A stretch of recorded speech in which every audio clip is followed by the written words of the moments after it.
Bonjour à tous, je suis ravi de vous retrouver pour cette nouvelle vidéo. Alors, je vais faire très court, c'est une vidéo FAQ. J'avais posté une petite vidéo il y a quelques temps de cela, vous m'aviez posé des questions et j'ai sélectionné les meilleures questions et je vais vous donner mes meilleures réponses. Je les ai notées, hop, elles sont ici sur mon ordinateur, donc j'y jetterai un coup d'œil pour y répondre. Pour ceux qui ne me connaissent pas, si vous débarquez sur la vidéo, je m'appelle Clément Rodriguez, je suis coach en séduction et expert en site de rencontre depuis 2013 et j'accompagne les hommes à performer sur les sites de rencontre pour trouver la copine de leur rêve ou simplement multiplier leurs rencontres. Et d'ailleurs, si vous avez un profil sur un site de rencontre, n'hésitez pas à profiter de mon audit gratuit de profil. Je vous dirai sans langue de bois ce que je pense de votre profil, de vos photos, de votre pseudo et de votre description. Je vous mets un lien pour profiter de cet audit gratuit de profil dans la description de la vidéo. Et maintenant, commençons la FAQ. On va commencer avec la question de JC Merger et Julien. Ils ont à peu près la même question, qui est: crois-tu que sur les sites de rencontres, pour les femmes, le physique compte et pourquoi tant de refus? Peut-on réellement réussir sur les sites de rencontres si on n'a pas une belle gueule?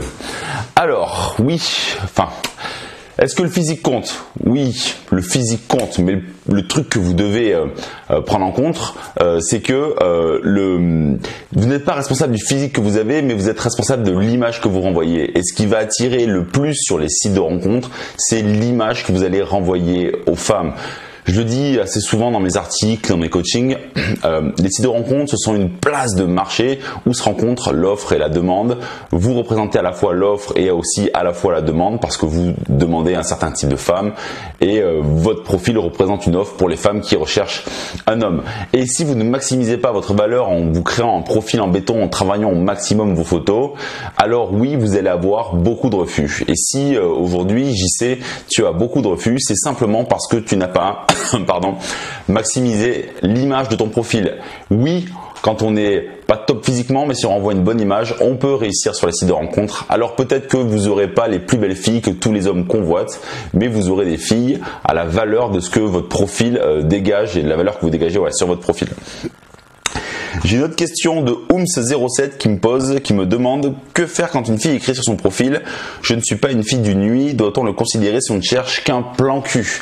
Alors souvent, les filles écrivent ça, ou d'autres variantes. Elles peuvent écrire je ne cherche pas de plan cul, plan d'un soir, passez votre chemin, je ne suis pas une fille d'une nuit. Alors, est-ce qu'il faut le prendre en considération? Non. Voilà, moi je ne le prendrai pas en considération. Par contre, ce que vous allez devoir faire, c'est créer du confort avec elle et être honnête sur vos intentions. Peut-être que si elle s'entend bien avec vous, elle voudra faire une exception. Elle marque ça parce que dans la société actuelle, une fille qui dirait « Ok, je veux baiser le premier soir, ça me dérange pas. Les plans d'un soir, ça m'intéresse », elle serait jugée comme une salope, comme une fille facile. Et ça, les filles détestent cette étiquette-là et je les comprends et c'est normal. Donc, vous pouvez noter qu'elle marque ça, mais c'est pas pour autant qu'elle ne voudra pas juste une simple aventure légère si vous arrivez à la mettre à l'aise pour cela. Mais surtout, le conseil que je peux vous donner, c'est juste respectez-la. Mais ne vous arrêtez pas à ça, hein. C'est comme une fille par exemple. J'ai plein d'anecdotes à ce sujet. Je rencontrais des filles, elles me disaient Clément, on va jamais coucher ensemble ce soir, on va jamais coucher ensemble ce soir, on fera jamais rien ce soir. Mais dans leur tête, elles avaient déjà franchi le pas. C'était juste pour essayer de freiner le truc, mais elles avaient déjà envie. Voilà, c'est exactement pareil que ça. Gabriel me demande: est-il possible de maintenir le jeu de la séduction par SMS quand le premier rendez-vous est éloigné de la première prise de contact? Si oui, comment faire? Alors oui, c'est tout à fait possible. Ce qu'il faut, c'est apporter de la valeur dans la discussion SMS pour que la fille s'intéresse profondément à vous et que vous intéressiez profondément à elle. Tu peux aussi, Gabriel, l'appeler. Voilà, c'est beaucoup mieux, on va dire. C'est comme un pré-premier rendez-vous. Il y a beaucoup plus de choses qui se créent, beaucoup plus de complicité. Et si vous avez envie d'aller encore plus loin, j'ai créé une formation qui s'appelle SMS Success où je vous montre de l'approche sur un site de rencontre jusqu'au rendez-vous avec la fille. Je vous analyse toute la phase SMS pour vous donner les clés et la stratégie à succès qu'utilisent mes élèves en coaching pour transformer chaque numéro en rendez-vous. Je vous mets un lien de cette formation dans la description de la vidéo. Il y a Gunther Tralala qui me pose plusieurs questions. Il me demande: comment reprendre le contact quand on est parti quelques jours en vacances? Faut-il bien préparer son silence radio en amont ou créer un message impactant à son retour?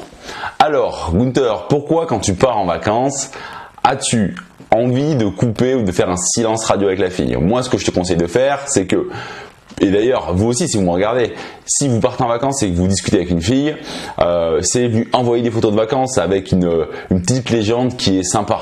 Voilà, si vous partez au ski, vous pouvez lui envoyer une photo de raclette ou de tartiflette et mettre une petite légende sympa. Et voilà, et restez en contact avec elle. Ne faites pas de silence radio. Alors, bien sûr, vous serez moins en contact avec elle, vous allez moins vous échanger de messages. Mais je vous déconseille de dire écoute, je pars en vacances, on s'écrit à mon retour, parce que pendant cette période-là, en plus cette fille vous plaît vraiment, il y a un mec qui peut prendre votre place. Il me pose aussi comme question, Gunther Tralala, quel conseil donnerais-tu pour être à l'aise dans les dates? Je le suis sur les applis grâce à tes conseils, mais dès que je suis en rendez-vous, c'est différent. Alors, qu'est-ce que je peux vous conseiller pour être à l'aise dans les dates? Bah écoute, c'est très simple, c'est faire des rendez-vous, faire des rendez-vous, faire des rendez-vous, et à chaque rendez-vous, faire des choses différentes pour voir ce qui fonctionne le mieux. Parce que en fait, si vous avez des rendez-vous, vous faites tout le temps la même chose, tout le temps au même endroit, vous parlez tout le temps la même chose, ça dure tout le temps la même durée, bah en fait, vous répétez tout le temps le même schéma, et si ça ne marche pas une fois, ça n'a pas marché 10 fois. Donc voilà, c'est changer les choses, sortir sa zone de confort, tester des nouveaux endroits, tester des nouvelles activités, tester des nouvelles idées de premier rendez-vous, tester de nouvelles expériences, et au fur et à mesure, bah, vous allez être de plus en plus à l'aise. Il y a Yorudan qui me pose comme question, comment réussir à être un homme super sociable, conversation plus humour, pour quelqu'un qui ne l'est pas du tout, et qui est très mal à cause de ça? Alors, comment réussir à être super sociable? Comment réussir, c'est ça qui me pose comme question, à être un homme super sociable. Bon, faut voir ça comme un muscle qui se travaille.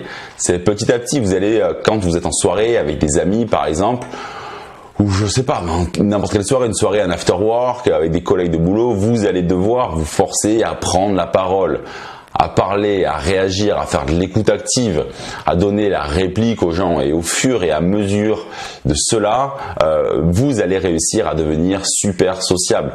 Mais il n'y a pas de secret, il n'y a que le travail et l'expérience qui payent, et ce n'est pas en restant derrière son fauteuil à regarder des vidéos YouTube forcément que ça va marcher. Il faut tester sur le terrain et faire grandir cette fibre sociale pour être de plus en plus à l'aise et développer votre conversation et votre humour. Il y a Victor Hugo Einstein qui me demande où j'achète mes vêtements. Alors, comme je suis un peu dans une mouvance un peu minimaliste pour les fringues en ce moment, donc du coup j'achète que de la qualité, et je me tourne essentiellement chez Levi's et Galeries Lafayette, ou des petits magasins qui ont des marques pas trop connues dans Bordeaux. T'as volé un paquet de chips me demande comment bien poser la fameuse question qui refroidit plus d'une, même quand elle paraît très intéressée. T'es dispo quand, toi? Alors pour moi, cette question, en fait, dans ta question, il y a déjà un problème. Tu me demandes quand est-ce que poser cette question. Sauf que si elle est vraiment intéressée, elle va dire oui. Et je pense qu'en fait, tu lis pas bien l'intérêt de la fille et tu poses pas la question de la bonne façon. Plutôt que de poser la question t'es dispo quand, toi? Quand tu veux rencontrer une fille, dis-lui plutôt tiens, je te propose qu'on se voit tel jour ou tel jour, et si t'es pas dispo un de ces deux jours, je te laisse me faire une contre-proposition. Et là, tu vas changer la façon tu vas changer la réaction de la fille par rapport à ta question, parce que elle n'aura pas le choix de te dire quand est-ce qu'elle est disponible ou si elle est dispo les jours que tu l'as proposé. Balibalo me demande à quel âge je me suis dépucelé. J'avais 15 ans et demi. Il me pose aussi depuis quand je fais de la musculation. Alors je fais pas de musculation, mais je fais du crossfit depuis maintenant bientôt 4 ans, à raison de 4 fois par semaine, une séance tous les midis pour me couper ma journée de travail, parce que comme je travaille tout seul depuis chez moi, à créer des articles de blog, faire des vidéos, faire mes coachings, ça me fait du bien de voir du monde. Qu'est-ce que je pense de la concurrence YouTube? Alors, je trouve ça très sain, je trouve ça bien parce que ça tire tout le monde vers le haut et ça pousse tout le monde à sortir du meilleur contenu. Maintenant, moi je suis placé sur la niche, la petite niche la petite, elle n'est pas si petite que ça, mais la petite niche des sites de rencontres. Et à ce que je sache, il n'y a personne qui fait vraiment des vidéos dessus. Il y a Martial de Online Séduction qui fait quelques vidéos, mais il est assez généraliste. Sinon, voilà, je trouve que Yann Piette, c'est bien ce qu'il fait. Même s'il débarque sur Tinder alors qu'avant il crachait dessus, il disait que c'était pas bien. Bon voilà, il fait quelques vidéos dessus. Lagouaille, il transmet son parcours et il veut toucher des cibles qui ont le même parcours que lui pour les aider. Moi je trouve ça assez sain, je suis pas pour qu'on se tire dans les pattes, ça sert à rien. Même si je trouve ça un peu dommage parce que j'ai contacté pas mal de coachs en séduction, j'en ai rencontré beaucoup, je connais Je suis peut-être le seul coach qui a rencontré autant de coachs en séduction en France. Beaucoup sont fermés à la rencontre, restent dans leur coin. Je trouve ça très dommage. Après, je trouve que ce qui se passe sur YouTube, c'est plutôt bien. Ce que fait Léo Déphilogine, je trouve ça très bien, appliquer la psychologie à la séduction par rapport à son parcours. Je trouve ça cool. Voilà, tant qu'on se tire pas dans les pattes, tout va bien. Voilà, tout va bien. Je pense en plus que j'ai pas peur de partager la part du gâteau, du business, de l'amour et de la séduction. Pourquoi? Parce qu'en fait, on peut pas forcer les gens à nous aimer. Si vous me regardez, vous m'aimez pas, c'est pas grave, vous allez aimer notre coach en séduction. Et si vous m'aimez bien, tant mieux. Mais si vous aimez pas les autres, peut-être que vous allez m'apprécier moi et vous allez me contacter moi. Enfin bref, alors, je suis pas là pour que tout le monde m'aime. Je m'en balèque un peu. Voilà. Tant qu'on peut aider des hommes à être plus heureux, c'est le principal. Et voilà, écoutez, c'est terminé pour les questions. Je ferai une autre FAQ. Si vous avez d'autres questions à me poser, profitez de la zone commentaire. Je vais encore aussi vous rappeler que si vous avez un profil sur un site de rencontre, que ce soit Elite Rencontre, Tinder, Adopt-A-Mec, Mythique, qu'importe, même l'application Once, Happen, profitez de mon audit gratuit de profil. Je vous dirai ce que je pense sans langue de bois de vos photos et de votre profil de façon générale sur les sites de rencontre. Je vous mets un lien de l'audit de profil dans la description de la vidéo. Pour le moment, restez connectés. On se retrouve la semaine prochaine pour une nouvelle vidéo pleine de bons conseils. Et moi, je vous dis un grand au revoir.